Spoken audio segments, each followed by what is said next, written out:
Chicken dish na siguradong magugustuhan ng aking buong pamilya. I-ready ang sangkap, bawang sibuyas, bagyo beans, manok, saging, carrots, patatas, tomato sauce, at pork and beans. Ang una natin gagawin ay piprituhin ang patatas at carrots. Patutustahin natin ng saglit upang sa ganun ang ating mga patatas at carrots at ang ating lutuin ay hindi mabilis mapanis. Alam naman natin sa panahon ngayon ay sobrang init at napakainit talagang sadya. Actually, sobrang hirap mag-adjust.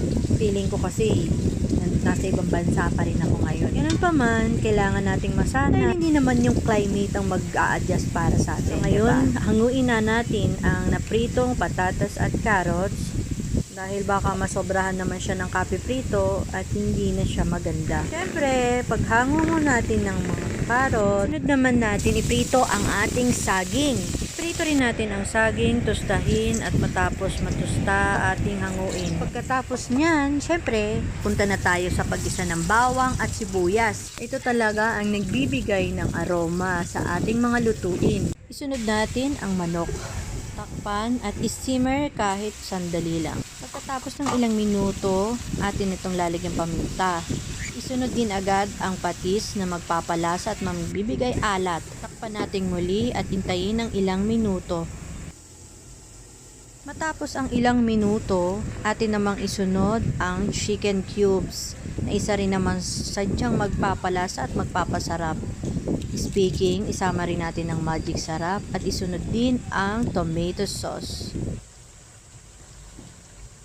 Isunod na rin nating ilagay ang pork and beans.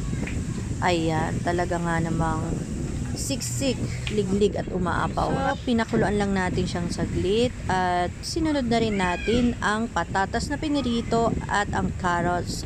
Siyempre, makikita mo naman talagang sa mga oras na yan ay sadyang mabango na ang aking niluluto. At ilagay na rin natin ang bagyo beans. Halu-haluin saglit.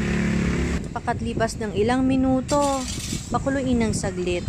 At ilagay na rin ang ating number 1 sangkap, kundi ang ating saging na saba. So pagkahalo mo niyang saging na saba, syempre wag nating kalimutan ang bell pepper. Isa rin nito mga moms na makapagpapasarap at makakapagbigay ng aroma. Iba rin ang dating kapag may bell pepper. Makikita mo naman at talagang nakakatakam na. Hindi pa tapos yan mga moms. Lalagyan pa natin yan ng pechay bagyo.